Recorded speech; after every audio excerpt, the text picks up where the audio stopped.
पिंपळनेर सटाणा रस्त्याची रोवर यंत्राच्या सहाय्याने पोलीस बंदोबस्तात भूमी अभिलेख विभागाने केली रस्त्याची मोजणी। साक्री तालुका प्रतिनिधी अंबादास बेणुसकर। पिंपळनेर शहरातून जाणाऱ्या रस्त्याचं काम रखडल्याने अनेक दिवसांपासून विविध आंदोलने उपोषणे होत होती। या अनुषंगाने न्यायालयाने दिलेल्या निर्देशानुसार रस्त्याचे अत्याधुनिक इलेक्ट्रिकल टोटल मशीन ETS या पद्धतीने मोजणी भूमी अभिलेख विभागाच्या माध्यमातून करण्यात आली।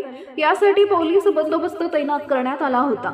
पिंपळनेर शहरातून जाणाऱ्या राष्ट्रीय महामार्ग क्रमांक 752G या रस्त्याचे अवघ्या 1.5 किलोमीटरचं काम रखडलंय। त्यामुळे अनेक वर्षापासून शहरातील नागरिकांना धुळीचा व खड्ड्यांचा त्रास सहन करावा लागतोय।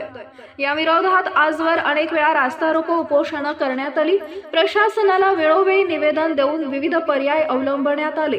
याची दखल घेत प्रशासनाने या रस्त्याची मोजणी रोवर यंत्राच्या सहाय्याने सुरू केली आहे। सकाळी 10 वाजेपासून पिंपळनेर शहरातून जाणाऱ्या या रस्त्याची मोजणी बस स्थानकाजवळील पांझरा नदी पुलापासून ते जेटी पॉइंट पर्यंत करण्यात आली।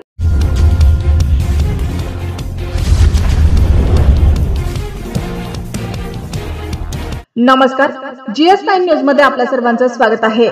बांगलादेशातील हिंदूंच्या संरक्षणार्थ सकल हिंदू समाजाचे पिंपळनेर अप्पर तहसील प्रशासनाला निवेदन। साक्री तालुका प्रतिनिधी अंबादास बेणुसकर। बांगलादेशीय अल्पसंख्याक हिंदूंवर सुरू असलेल्या अमानवीय अत्याचाराविरोधात आज शहरात समस्त हिंदू समाजातर्फे त्यात समाज बांधव प्रचंड संख्येने सहभागी झाले होते। शिष्टमंडळाने पंतप्रधान नरेंद्र मोदी यांच्या नावे असलेल्या मागण्यांचे निवेदन तहसीलदारांना दिले। अत्याचारामुळे बांगलादेशीय हिंदू समुदाय त्रस्त असून हिंदूंचे धार्मिक स्वातंत्र्य देखील धोक्यात आहे। याकडे बांगलादेश शासनाने जाणीवपूर्वक दुर्लक्ष केल्याचे दिसत आहे। त्यामुळे बांगलादेशीय हिंदूंच्या मानवाधिकार, मालमत्ता आणि जीवाचे संरक्षण करावे अशी मागणी यावेळी करण्यात आली आहे।